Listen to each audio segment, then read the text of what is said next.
Welcome to our physics roller coaster project. We built a paper roller coaster and used marbles to explore the fascinating physics that explains how motion works. For the complicated loops that real roller coasters have, we use simulations to analyze the physics behind the motion of marbles. Let's break down the key physics principles that make it all happen. Principle number 1, conversion of energy. Let's start at the top, literally. When we place the marble at the highest point of the roller coaster, it has gravitational potential energy. This energy depends on the marble's height and mass. As the marble starts rolling down, its potential energy is converted into kinetic energy, or the energy of motion. The higher the starting point, the more potential energy and the faster the marble moves at the bottom.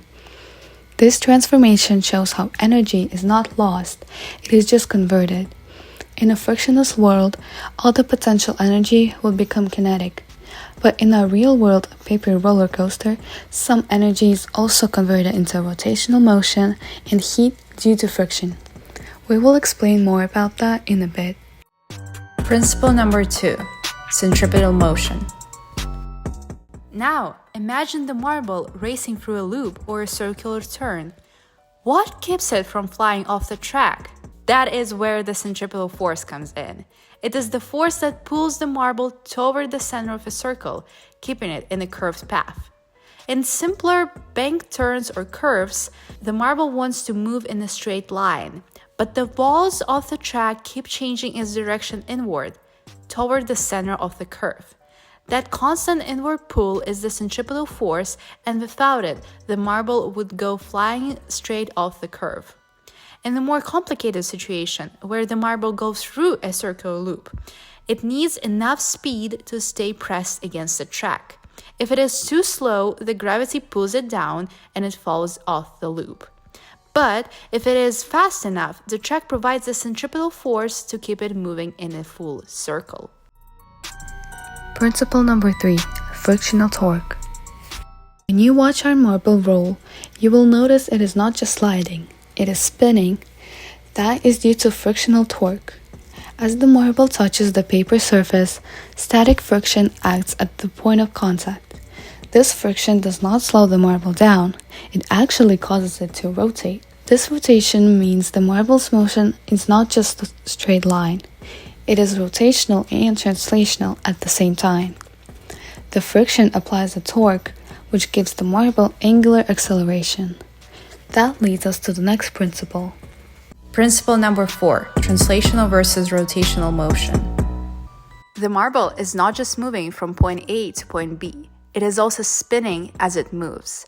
This combination is called rolling motion, which includes translational motion, the marble moving forward, and rotational motion, the marble spinning around its center. The fascinating part is that not all the energy is going into moving forward. Some of it is going into spinning. That is why marbles don't go as fast as you might expect if you only thought about sliding. Going back to the first principle of transformation of energy, the equation for the situation is gravitational potential energy is equal to kinetic energy translational plus kinetic energy rotational. Principle number 5, gravitational force and uniform acceleration. While friction helps the marble spin, it is gravity that causes the marble to speed up as it goes downhill. The amazing part? Even though our marbles have different masses and materials, they all accelerate the same way down the ramp. That is because friction is not slowing them down, it is helping them rotate.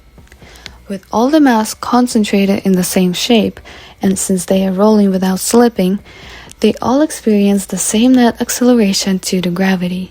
In other words, mass does not change how fast they roll down. The sum of forces equals mass times acceleration, and the horizontal component of force of gravity equals mass times the gravitational constant times sine theta. Therefore, acceleration equals the gravitational constant times sine theta. As all balls travel the same length and have the same acceleration, they must have the same time of travel, which is shown by our experiment. Principle number 6, Newton's first law.